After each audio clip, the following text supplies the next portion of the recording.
নমস্কার বন্ধুরা, আগের দিন আমি নক্ষত্রের নাম এই সিরিজটা এবং নক্ষত্রের কি লর্ড অধিপতি সেটা আমি করেছি। আমি এরপরে অ্যাস্ট্রোলজির ভিডিও যখন অ্যাস্ট্রোলজির ভিডিওসগুলোতে আমি আপনাদের ডিগ্রিগুলো বলে দেবো, এক একটা নক্ষত্র একটা রাশিতে কত ডিগ্রি করে থাকে সেটা ডিটেলস আমি করব। আজকে টপিকটা একটু চেঞ্জ করি, কারণ অনেকেই আমাকে বলছে যে তন্ত্র রিলেটেড ভিডিও করতে। তাই তো তন্ত্র নিয়ে একটা বেসিক কিছু বলি আজকে। তন্ত্রটা একটা ভাস্ট সাবজেক্ট, একটা ভিডিওতে তো হবে না। তন্ত্রে আস্তে আস্তে বলবো, মাঝে মাঝে অ্যাস্ট্রোলজি নিয়ে বলবো, মাঝে মাঝে তন্ত্র নিয়ে বলবো। মোট কথা আমার এই ভ্রান্ত ধারণাগুলো ভুল কাটানো, এই ভিডিওগুলো করা আমার উদ্দেশ্য। তন্ত্র মানেই অনেকে ভাবে শুধু খারাপ কাজ, খারাপ কাজগুলো আমরা করি, মারণ উচাটন বশীকরণ এই সমস্ত জিনিসই ভাবে সব, কিন্তু না, তন্ত্র এগুলো না। তন্ত্র প্রচুর একটা ভাস্ট ব্যাপার, সমুদ্রের মতন ভাস্ট। হয় আমার মতন নগণ্য মানুষ হয়তো তার 1% হয়তো জীবনে শিখেছি, সারা জীবন হয়তো সাধনা করে হয়তো 1-2% হয়তো শিখলেও হয়তো শিখতে পারে, জানি না কতদূর কি শিখতে পারে। যাই হোক, আমার যতটুকু সীমিত জ্ঞান তার মধ্যেই আমি এই তন্ত্র সম্বন্ধে আপনাদের বলবো। তন্ত্র ব্রড করে কিছু বলার আমার উদ্দেশ্য না তন্ত্র নিয়ে। প্রথমেই আমি বলি, তন্ত্রের কিছু মার্গ আছে, পথ আছে, এই পথে আমরা যাই। আমি যেরকম শক্তি সাধন মার্গে রয়েছি, শক্তি মার্গে, শাক্ত মার্গে রয়েছি। কিছু লোক বিষ্ণুর সাধনা করে, বিষ্ণু মার্গে তন্ত্র করে। কিছু লোক গণপত্য গণেশ রিলেটেড তন্ত্র করে। কিছু লোক শিব মহাদেব রিলেটেড শৈবরা করে। কিছু কিছু আবার কিছু পরম্পরায় আমরা দেখেছি হনুমানজিকে নিয়েও তন্ত্র হয়, সেও একটা মার্গ রয়েছে। আমরা বিভিন্ন মার্গে বিভিন্ন রাস্তায় আমরা তন্ত্র করি, ঠিক আছে। এই তন্ত্র সাধনাটা আমরা চালাই। মেন যেটা শাস্ত্রে বলছে, কলি যুগে ঈশ্বরকে পাওয়ার একটাই পথ আছে, সেটা হচ্ছে তন্ত্র। স্বয়ং মহাদেব বলেছে। তন্ত্র শাস্ত্রটা কি? তন্ত্র শাস্ত্র হলো মহাদেব দেবীকে কিছু পদ বলেছে, যেটা ফলো করে ঈশ্বরকে তাড়াতাড়ি প্রাপ্তি করা যেতে পারে। শ্রী গণেশ লিখেছেন, বাসুদেব নারায়ণ সম্মতি দিয়েছে। এই হলো আমাদের তন্ত্র শাস্ত্র। এবার এই তন্ত্র শাস্ত্রের আজকে বেসিকটা বলছি, বা পরের দিন পরে আস্তে আস্তে ইলাবোরেট করবো। তন্ত্র শাস্ত্রের দীক্ষার একটা ব্যাপার আছে। গুরু ছাড়া তন্ত্রশাস্ত্র করা যায় না, মন্ত্র সিদ্ধ হয় না। যেরকম একটা ইলেকট্রিক সার্কিট, যদি সার্কিট কমপ্লিট না হলে আলো জ্বলবে না, সেরকমই গুরুর কাছে যেতে হবে, গুরুর সান্নিধ্যে যেতে হবে। গুরু শিষ্যকে দেখবে, শিষ্য গুরুকে দেখবে, যাচাই করবে, তারপর গুরু দীক্ষা দেবে। এই দীক্ষার কিছু ক্রম আছে। প্রথমে হরে কৃষ্ণ মানে হরি নাম মন্ত্র প্রথমে গুরু দেবে, তারপর হবে ইষ্ট মন্ত্র দেবে গুরু। এই ইষ্ট মন্ত্র দেওয়ার পর শিষ্যকে পুনশ্চরণ করতে হবে, গুরু পদ দেখাবে। একটা জপ সংখ্যা আছে, সেই জপ সংখ্যা করতে হবে। হোমাদি আছে, হোমাদি করতে হবে। করে পুনশ্চরণ শেষ হলে শুরু হবে শাক্ত অভিষেক। এই শাক্ত অভিষেকের সময় গুরু শিষ্যকে শাক্ত মার্গে আনবে, অভিষেক হবে। তারপর আসবে পূর্ণা অভিষেক। এই পূর্ণাভিষেকে আমি একটা ডিটেলস ভিডিও করবো, কারণ পূর্ণাভিষেক জিনিসটা অনেক বড় ব্যাপার আছে। নামটা আজকে জেনে নিন, এরপরে পূর্ণাভিষেক হবে।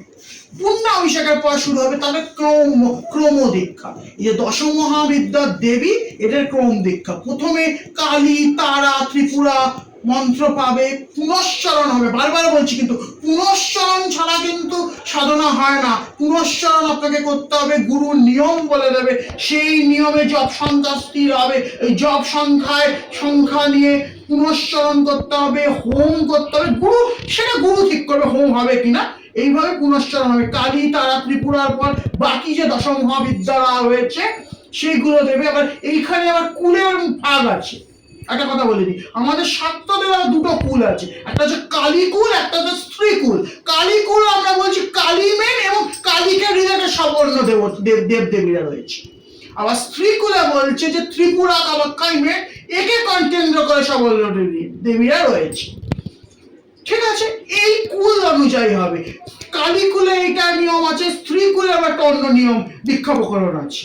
যেখানে ত্রিপুরাই মেন, ত্রিপুরা দিয়ে তারা দেওয়ার পর আবার বাকি দশ মহাবিদ্যা হবে। এই দশ মহাবিদ্যা যখন সমস্ত পুনশ্চ, কিছু আবার পুনশ্চরণ কিন্তু গৃহে করা যায় না, কিছু পুনশ্চরণ কিন্তু শ্মশান ভূমি কিংবা জঙ্গলে গিয়ে এই পুনশ্চরণ ফাঁকা জায়গায় কিন্তু করতে হবে, এই মন্ত্র জপ করতে হয়, সিদ্ধ করতে হয়। সব মন্ত্র কিন্তু দশ মহাবিদ্যা বাড়িতে হয় না।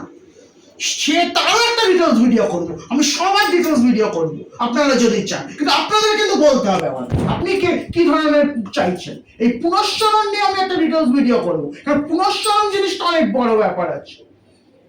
ঠিক আছে, অনেকে বলছে গায়ত্রী মন্ত্র পইতে, গায়ত্রী মন্ত্র উপনয়ন নিয়ে ভিডিও করতে হবে, এটা নিয়ে একটু করবো ভিডিও, উপনয়ন নিয়ে। আমাদের ব্রাহ্মণদের যেটা উপনয়ন আছে আমাদের ব্রাহ্মণদের, সেই নিয়েও একটা ভিডিও আমি করব। হ্যাঁ, যেটা আসলে পুনশ্চরণ কিন্তু করতে হবে। আবারও বলছি, পুনশ্চরণ ছাড়া কিন্তু মন্ত্র সিদ্ধ হয় না। তারপরে অনেকে অষ্টাদশ মহাবিদ্যার মন্ত্র নেয়, এরপরেও আরো দীক্ষা ক্রম আছে, সেগুলো আমি পরে বলবো। সাম্রাজ্য, মেধা সাম্রাজ্য, অনেক কিছু আছে। ঠিক আছে, সেই দীক্ষা ক্রমগুলো আমি আস্তে আস্তে বলবো আপনাদের, সমস্ত কিছুই বলবো। আজকে এইটুকুই, আজকে জাস্ট বেসিক একটু বললাম। তন্ত্র সাধনা কিন্তু বাচ্চাদের ব্যাপার না, কিন্তু মন্ত্র কিন্তু জপ করারও নিয়ম আছে, যে এলাম একটা মন্ত্র নিয়ে এলাম, আমি জপ করলাম, আমি সিদ্ধ হয়ে গেলাম, এরকম না। এই নিয়ম ফলো করে গুরু যেটা বলবে, এইখানে মেন হচ্ছে আলটিমেট হলো কিন্তু গুরু। গুরুর নিয়ম মানে, গুরু যদি বলে একবার মন্ত্র জপ করি তুমি সিদ্ধ হয়ে যাবে, তাহলে যদি উনি যদি মনে করেন, এমনকি এমনও কথা আছে, গুরু যদি মনে করে গুরু মন্ত্র জপ ছাড়াও শিষ্যকে সিদ্ধ করে দেয়, সেরকম সিদ্ধ গুরু হয় যদি, সেও আছে, সেও এখানে এখনো আছে। আজকে কলিযুগে চোরের যে, আমাদের যে চোর ফ্রড বাটপারের যে সমাজেও ভালো গুরু আছে, সেটা খুঁজতে হবে। সেই গুরু যদি মনে করে মন্ত্র দিয়েই সিদ্ধ করে দেবে, সেও করা যেতে পারে। গুরু সমস্ত কিছু কিন্তু, আমি বারবার বলছি, এইখানে তন্ত্রে কিন্তু আলটিমেট হলো গুরু। গুরু ছাড়া কেউ কিন্তু তন্ত্রের পথে যাবেন না, গুরু দেখে গুরু নিয়ে তন্ত্র সাধনা করবেন। ঠিক আছে, আজকে এইটুকুই, আমি শেষ করবো না, কিন্তু শেষ করার আগে কিছু কথা আমি বলে দিই। আমাদের যে আমার ইউটিউব চ্যানেল দেখছি ভিউজ হচ্ছে, কেউ সাবস্ক্রাইব করছে না। সাবস্ক্রাইব না করলে কিন্তু আমি ভালো ইন্টারেস্ট পাচ্ছি না। ভিউজ আমি পাচ্ছি ফেসবুকে, কিন্তু সাবস্ক্রাইবটা কেউ করছে না। অবশ্যই সাবস্ক্রাইব করুন। সাবস্ক্রাইব করতে তো আপনার কোনো পেমেন্টের ব্যাপার নেই কোনো কিছু, আপনারা সাবস্ক্রাইব করুন, তাহলে তো আমি আরো ইন্টারেস্ট পাবো ভিডিওগুলো করতে। তন্ত্র রিলেটেড ভিডিও আজকে থেকে শুরু করলাম। অ্যাস্ট্রোলজি আমরা কালকে একটা ভিডিও করব। ঠিক আছে, কালকে আমার অ্যাস্ট্রোলজির ভিডিও আসবে। আমি তো বললাম এই মাসের শেষের দিকেও লাইভে আসবো। ঠিক আছে, কিন্তু লাইভে আসবো, আমার কিন্তু একটা পলিসি আছে, আমার কিন্তু 500টা সাবস্ক্রাইবার দরকার আছে। আমি যদি দেখি আমার 500টা সাবস্ক্রাইবার চলে এসেছে, আমি সঙ্গে সঙ্গে লাইভে চলে আসবো, এবং ওইখানে আমি ফ্রি প্রেডিকশনসও দেবো। কিন্তু বারবার বলে দিচ্ছি, কিন্তু সাবস্ক্রাইবার, আপনাদের সম্বন্ধে একটাই ডিমান্ড আমার, 500টা সাবস্ক্রাইবার আমার দরকারই হবে।